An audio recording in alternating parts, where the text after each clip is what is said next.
ഒരാൾക്ക് sugar addiction ഉണ്ടോ എന്നെങ്ങനെ കണ്ടുപിടിക്കാൻ പറ്റും? എന്താണ് ആക്ച്വലി അഡിക്ഷൻ?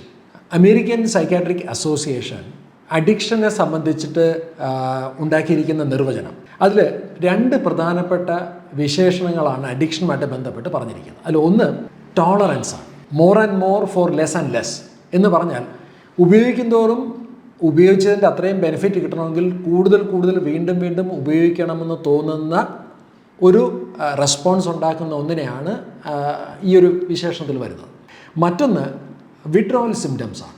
അതായത് ആ വസ്തുക്കൾ അയാളുടെ ജീവിതത്തിൽ നിന്ന് മാറ്റിയാൽ അതുണ്ടാക്കുന്ന ഒരു സിസ്റ്റമിക് ഇഫക്റ്റാണ്. സിസ്റ്റമിക് ഇഫക്റ്റ് എന്ന് പറഞ്ഞാൽ നമ്മുടെ ശരീരത്തിൽ ഉണ്ടാക്കുന്ന വ്യത്യാസങ്ങളാണ്. ദഹന സംബന്ധമായ കാര്യങ്ങളായിരിക്കാം, ഹൃദയത്തിൻ്റെ പ്രവർത്തനങ്ങളിലായിരിക്കാം, തലച്ചോറിൻ്റെ പ്രവർത്തനത്തിലായിരിക്കാം. 2013 DSM-5 ഇതിനോടൊപ്പം മറ്റൊരു പ്രധാനപ്പെട്ട ഫീച്ചറും കൂടെ ആഡ് ചെയ്തു. അത് ഈ വസ്തുക്കൾ ഡിപ്പെൻഡൻസ് ഉണ്ടാക്കുന്നുണ്ടോ എന്നുള്ള. നേരത്തെ ഞാൻ പറഞ്ഞ ശാരീരികമായിട്ടുള്ള വ്യത്യാസങ്ങൾ മാത്രമല്ല ഡിപ്പെൻഡൻസിൽ വരുന്നത്, കുറച്ചും കൂടി ഇൻറ്റേർണൽ ആയിട്ടുള്ള ബിഹേവിയറൽ ചേഞ്ചസ് ആണ്. ആ വ്യക്തിയിൽ കുറച്ച് ഇറിറ്റബിലിറ്റി ഉണ്ടാകുന്നുണ്ടോ, കുറച്ച് ആങ്ഷ്യസ് ആവുന്നുണ്ടോ, അല്ലെങ്കിൽ ആ വസ്തുവിനെ അന്വേഷിച്ച് പോകാനുള്ളൊരു ടെൻഡൻസി ഉണ്ടാകുന്നുണ്ടോ.